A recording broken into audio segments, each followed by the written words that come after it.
نحمده ونصلی علی رسوله الکریم اما بعد۔ کتاب البیوع۔ بیوع جمع ہے بیع کی، اور بیع مصدر ہے، اور مصدر میں ایک قاعدہ ہے کہ المصدر لا یثنی ولا یجمع، کہ مصدر کا نہ تثنیہ لایا جا سکتا ہے اور نہ جمع۔ تو یہاں سوال ہے کہ بیع مصدر ہے تو پھر اس کی جمع بیوع کیوں لائی گئی؟ تو اس کا جواب یہ ہے کہ بیع اگرچہ مصدر ہے مگر بیع کی اقسام مختلف اور متعدد ہے، تو اس لیے یعنی بیع کے اقسام متعدد ہونے کی وجہ سے بیع کا لفظ واحد نہیں لایا گیا بلکہ جمع کا لفظ بیوع استعمال کیا گیا۔ بیع کا لغوی معنی ہے بیچنا۔ عربی میں کہتے ہیں مبادلۃ الشیء بالشیء، چیز کے بدلے میں چیز دینا، چاہے دونوں طرف مال ہو یا مال نہ ہو، چاہے آپس کی رضامندی کے ساتھ ہو یا بغیر رضامندی کے۔ اور شرعی معنی ہے، بیع کا شرعی معنی ہے مبادلۃ المال بالمال بالتراضی، مال کے بدلے میں مال دینا آپس کی رضامندی کے ساتھ۔ لغوی معنی اور شرعی معنی کے درمیان فرق اس مثال سے واضح ہوگا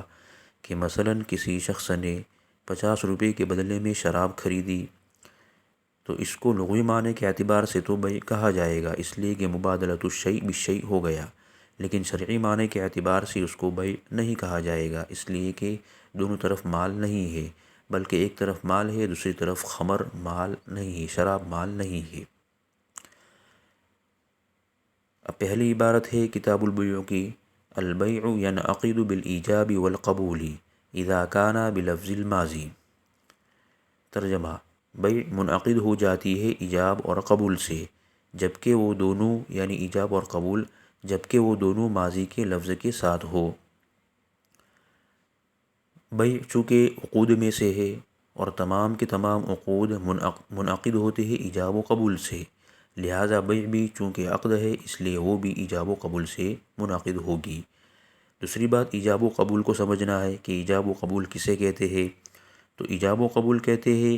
کہ دو عقد کرنے والے بائع اور مشتری میں سے جس کا کلام پہلے ہوگا اس کو ایجاب کہا جائے گا، اور دوسرا جس کا کلام دوسرے نمبر پر ہوگا اس کو قبول کہا جائے گا، چاہے پہلا کلام بائع کا ہو یا مشتری کا ہو۔ مثلاً بائع نے پہلے کہا کہ میں نے بیچا اتنے روپے کے بدلے میں، اور مشتری نے کہا میں نے قبول کیا، تو بائع کا کلام بنا ایجاب اور مشتری کا کلام بنا قبول۔ یا مشتری نے پہلے کہا کہ میں نے یہ خریدا اتنے روپے کے بدلے میں، تو مشتری کا کلام بنا ایجاب، اور بائع قبول کرے گا تو بائع کا کلام بنے گا قبول۔ تو جب بائع اور مشتری میں سے کوئی ایک ایجاب کر لے دوسرا قبول کر لے تو بیع منعقد ہو جائے گی، بشرطے کہ اذا کان بلفظ الماضی، بشرطے کہ ایجاب اور قبول دونوں ماضی کے لفظ کے ساتھ ہو، یعنی ایجاب اور قبول دونوں کو تعبیر کیا گیا ہو ماضی کے صیغے سے، اس لیے کہ یہ بیع کا عقد اس کا انشاء ہو رہا ہے، یہ فی الحال ایک عقد اور ایک تصرف کا انشاء ہو رہا ہے، کسی ماضی کے عقد کی خبر نہیں دی جا رہی ہے، اور انشاء کے لیے ماضی کا صیغہ ضروری ہے، اس لیے ایجاب اور قبول کا ماضی کے لفظ کے ساتھ ہونا ضروری ہے۔ وَإِذَا أَوْجَبَ أَحَدُ الْمُتَعَاقِدَيْنِ الْبَيْعَ فَالْآخَرُ بِالْخِيَارِ إِنْ شَاءَ قَبِلَ فِي الْمَجْلِسِ وَإِنْ شَاءَ رَدَّهُ۔ اور جب ایجاب کرے دو عقد کرنے والوں میں سے کوئی ایک بیع کا تو دوسرے کو اختیار ہے، اگر چاہے تو وہ قبول کرے مجلس میں اور اگر چاہے تو وہ اس کو رد کر دے۔ اسی عبارت کے اندر مسئلہ یہ بیان فرمایا کہ دو عقد کرنے والے یعنی بائع اور مشتری میں سے کسی ایک نے ایجاب کر لیا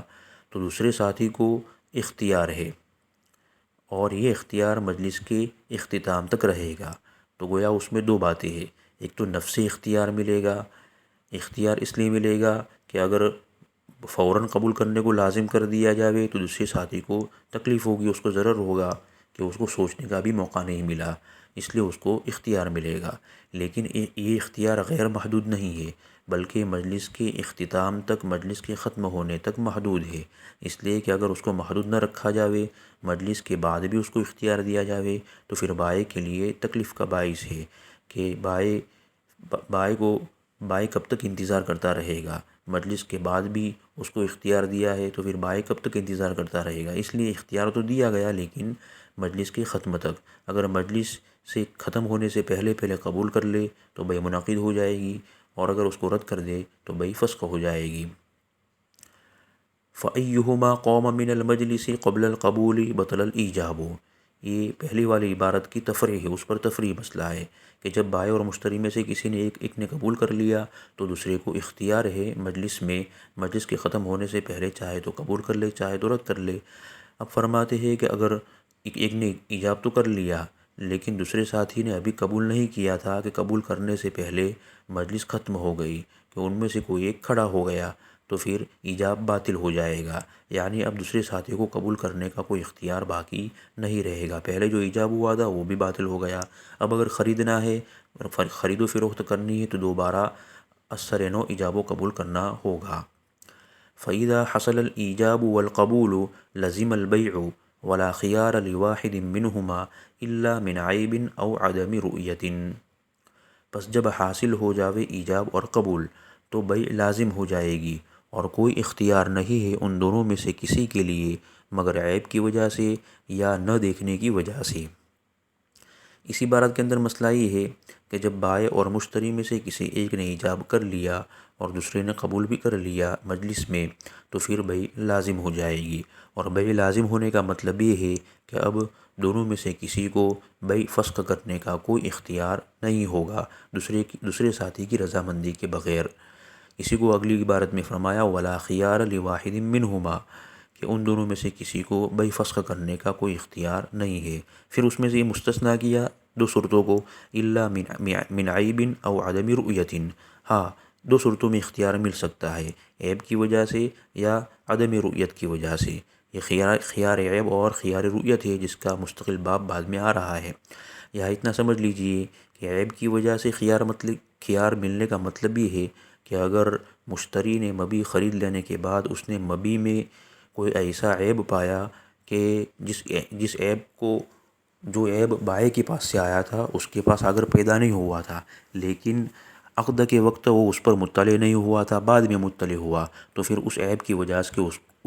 وجہ سے اس کو اختیار ملے گا، چاہے تو بیع باقی رکھے یا فسخ کر دے۔ اسی طرح عدم رؤیت، اس کا مطلب یہ ہے کہ مشتری نے خریدتے وقت مبیع کو دیکھا ہی نہیں تھا، تو اب دیکھنے کے بعد جب اس کو دیکھے تو پھر اس کو خیار ملتا ہے کہ چاہے تو مبیع کو روکے رکھے یا پھر بیع فسخ کر دے۔ والأعواض المشار إليها لا يحتاج إلى معرفة مقدارها في جواز البيع، اور وہ عوض جن کی طرف اشارہ کر دیا جاوے ضرورت نہیں ہے ان کی مقدار جاننے کی بیع کے جائز ہونے میں۔ اعواض عوض کی جمع ہے، بدلے کی چیز، اس میں مبیع بھی داخل ہے اور ثمن بھی، اور مطلب یہ ہے کہ مبیع یا ثمن اگر ان کی طرف اشارہ کر کے ان کو متعین کر لیا جاوے تو پھر اب ان کی مقدار جاننے کی کوئی ضرورت نہیں ہے، مقدار جانے بغیر بھی بیع درست ہو جائے گی۔ اس کی صورت یہ ہے کہ مثلا بائع کے پاس گیہوں کا ایک ڈھیر ہے، اس کی مقدار بائع نے بیان نہیں کی کہ اس ڈھیر میں کتنا کلو گیہوں ہے، بس اس کی طرف اشارہ کر دیا کہ میں نے گیہوں کے اس ڈھیر کو بیچا۔ پھر مثلا مشتری کے پاس جو وہ بھی غلے کی شکل میں ہے، مثلا مشتری ثمن میں مکئی کا ڈھیر دینا چاہتا ہے، تو اس نے کہا کہ مکئی کا یہ ڈھیر مکئی کے اس ڈھیر کے بدلے میں میں نے آپ کے گیہوں خریدے۔ اب مکئی کے ڈھیر میں کتنا کلو مکئی ہے اس کی مقدار بیان نہیں کی، صرف اشارہ کر کے اس کی طرف اشارہ کر کے اس کو متعین کر دیا، تو اس طرح بیع ہوئی کہ بائع نے اپنے گیہوں کے ڈھیر کی طرف اشارہ کر لیا اور مشتری نے اپنے مکئی کی ڈھیر کی طرف اشارہ کر لیا، اس طرح متعین کر کے خرید و فروخت کی اور ان کی مقدار بیان نہیں کی گئی، پھر بھی بیع درست ہو جائے گی، ان کی مقدار جاننے کی ضرورت نہیں ہے، اس کے بغیر بھی بیع درست ہو جائے گی۔ والأثمان المطلقة لا تصح إلا أن تكون معروفة القدر والصفة، اور وہ ثمن جو مطلق ہو، مطلق سے مراد مطلق عن الاشارہ، اشارہ سے مطلق ہو، تو وہ ثمن جو مطلق ہو اشارے سے، لا تصح، اس کی تقدیری عبارت ہے لا يصح البيع بها، ان کے ذریعے بیع کرنا درست نہیں ہے۔ وہ ثمن جو مطلق ہو اشارے سے ان کے ذریعے بیع کرنا درست نہیں ہے، الا ان، مگر یہ کہ ان کی مقدار اور ان کی صفت معلوم ہو۔ اثمان مطلقہ، اس کا مطلب یہ ہے کہ ثمن سامنے موجود نہیں تھا، مثلا وہ ثمن غلے کی شکل میں تھا اور عقد بیع کرتے وقت سامنے موجود نہیں تھا، لہٰذا اس کی طرف اشارہ کرنا بھی ممکن نہیں ہے، اس لیے وہ اشارے سے خالی رہا۔ یعنی خلاصہ ہے کہ ثمن عقد کے وقت مجلس میں موجود نہیں تھا، غائب تھا، تو اس غائب ثمن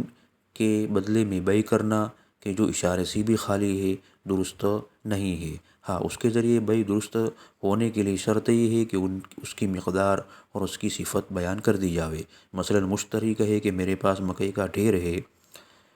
اس کے ذریعے میں